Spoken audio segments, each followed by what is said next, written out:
Good morning. Good morning. Happy Thursday. I am so glad to see you. Today is September 3rd, 2020. Can you believe it? We've made it through 8 months of 2020. Hi, I am Carol White, and this is this week's version of When Life Needs a Detox. This week's episode of When Life Needs a Detox. It's been a morning. I've had ComEd outside of my home checking drain pipes and making an awful lot of noise. It's been really, really interesting, but I'd rather they do it than not. But because it's distracting, it set me a little far behind. But because of the noise, it actually got me to get everything done in time to start at 8 o'clock. So thank you, ComEd. I appreciate you. All right. Now, I made a statement last week that I have to correct. I said that, excuse me, I'm just not adjusted well here. I said that I could not post to Facebook. Well, that seems to be untrue. I can post to Facebook. Now, Facebook does have a new thing where they are regulating material that is political, social, and the like, so as to not offend.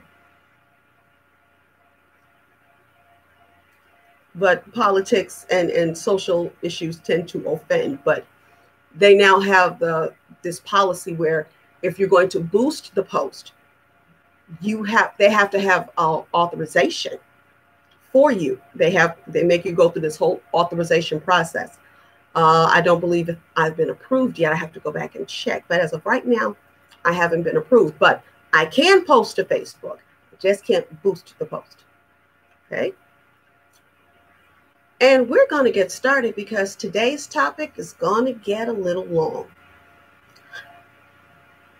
This week's topic is racism in history. Today's law enforcement is descended from slave patrols. I already know y'all mad. It's okay though. Now, if you look at law enforcement today in the news, you would think that we were in the segregated South with Jim Crow laws and the mentality that goes with it.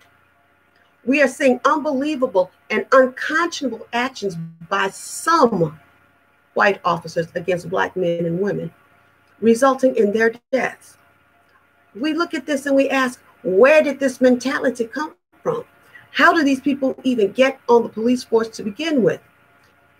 And the very next question is, how do these men and women get to remain on the police department? Well, now let's start at the beginning with the mentality. The law enforcement of today is descended from the slave patrols of the antebellum South. The first slave patrol was created in South Carolina in 1704. Their function was to police enslaved persons, especially those who escaped or were viewed as defiant. You see, white folks feared revolts and uprisings from the slaves on their plantations. And if you think about it, they were absolutely right to be concerned because they owned hundreds and thousands of slaves. But there's only one family of white plantation owners per plantation. So if they all decided to revolt and uprise, it's a done deal. Now, the first example of these feared uprisings was the Stono Rebellion of 1739.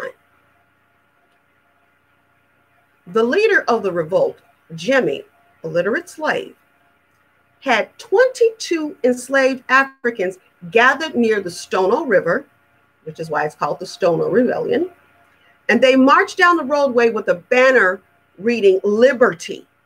They attacked Hutcherson's store at the Stono River Bridge. They killed 2 storekeepers and they took guns and ammunition.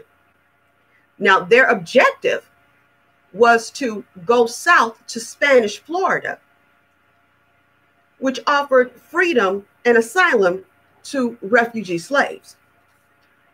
Their movement picked up recruits, both willing and unwilling, along the way, which brought their numbers from 22 to 81.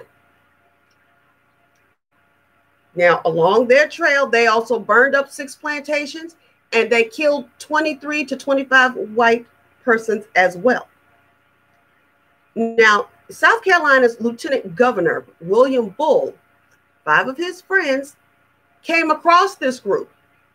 Now, as they were on horseback, they quickly rode to go warn other slave owners and get a militia organized with the planters and other minor slave owners. Now, the very next day, this 99-man, heavily armed and mounted militia caught up with the slave rebels at the Edisto River,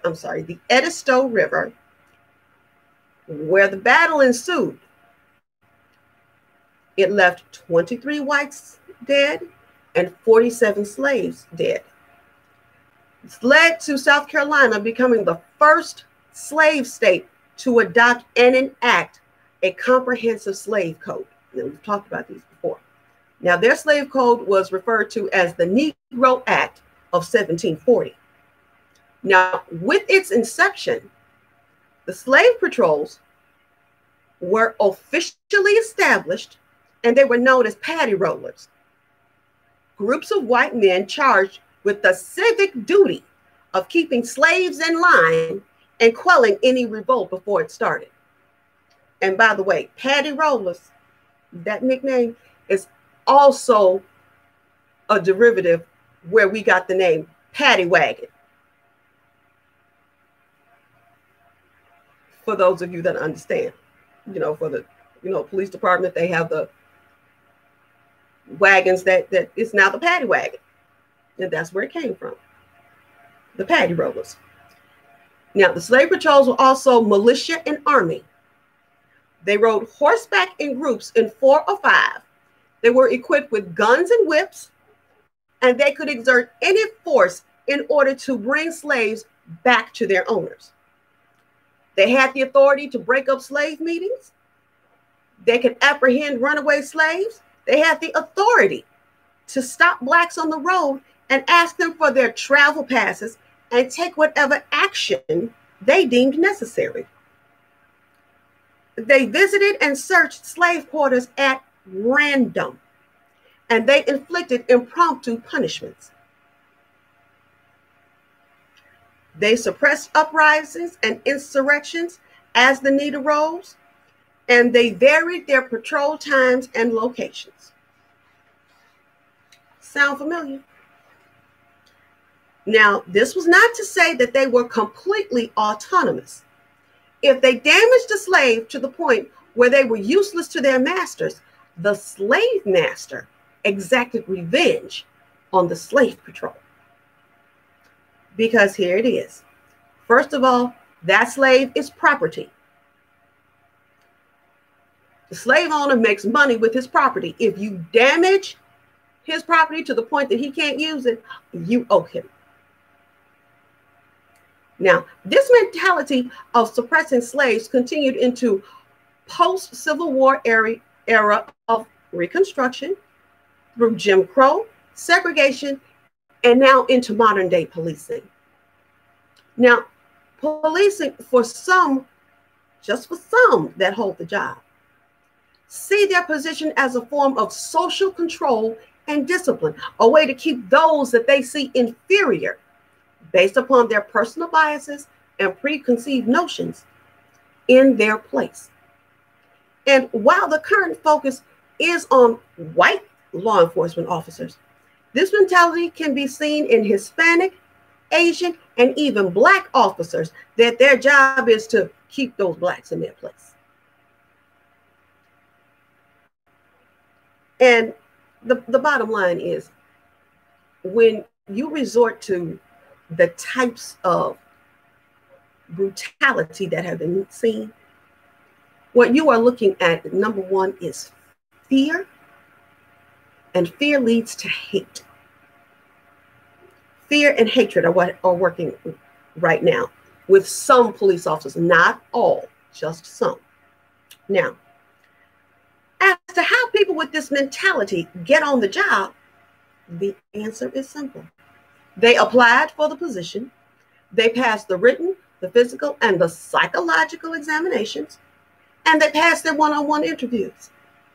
They made it through the academy training and their probationary employment period. They recited their oath of office, which pretty much follows this one pattern. I do swear or affirm that I support the Constitution of the United States and the Constitution of the State of Illinois, and I will faithfully discharge the duties of my office, state title, which would be law enforcement officer, to the best of my ability. It is my personal opinion that the officers that are currently in the news for their actions have forgotten this oath. Police officers are in place to enforce the laws of the land as they are written.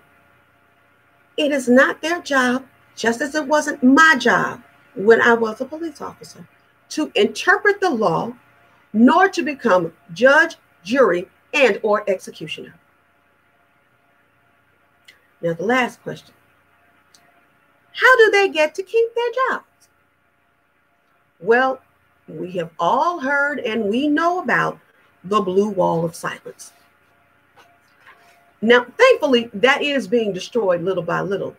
But there are those that still hang on to the mentality of blue doesn't talk and will, in reality, make the officer who is doing the right thing a pariah. And let me tell you something. It is hard to do this job.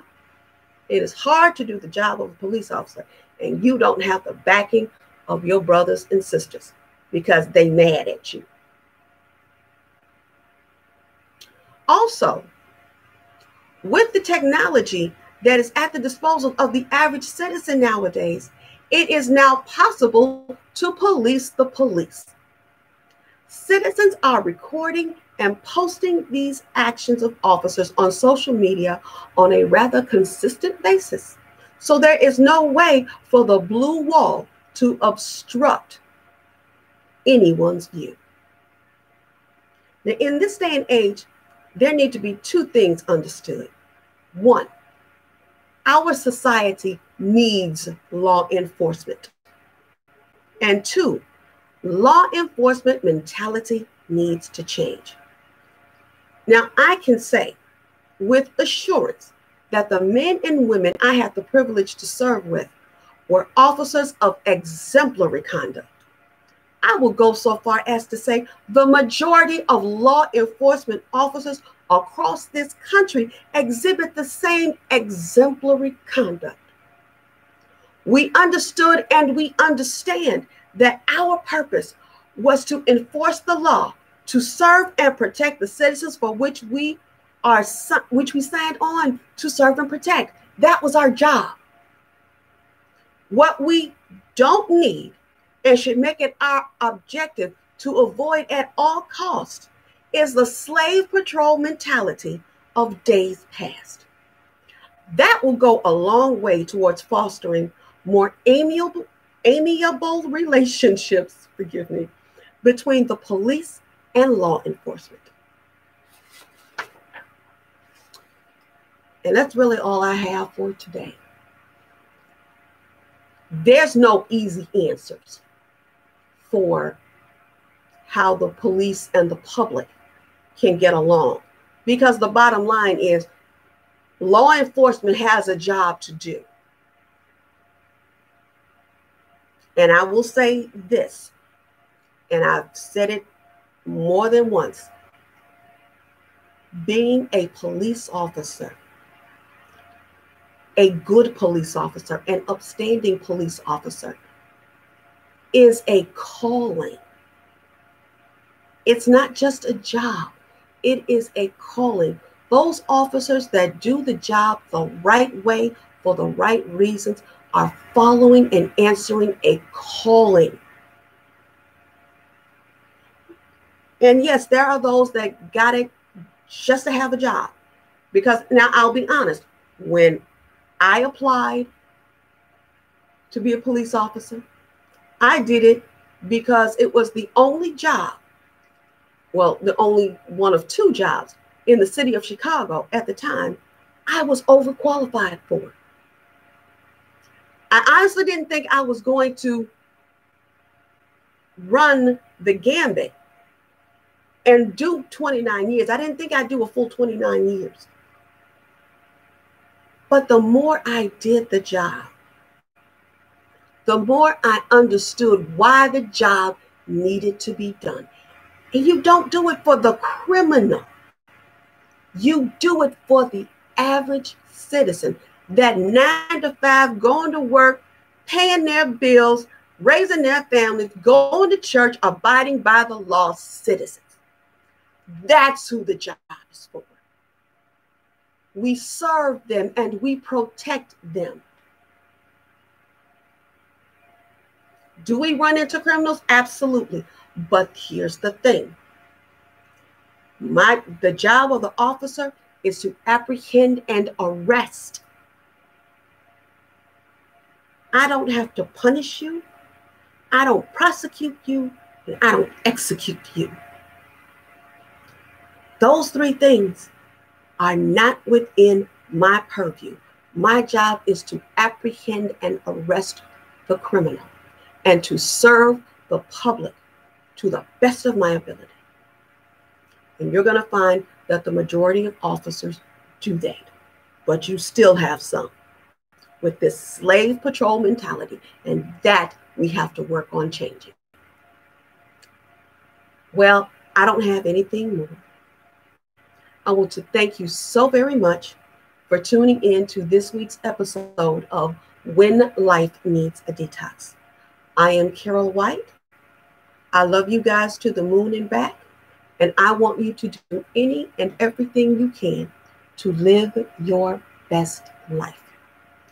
Wear your masks, practice your social distancing, and we will see each other next week.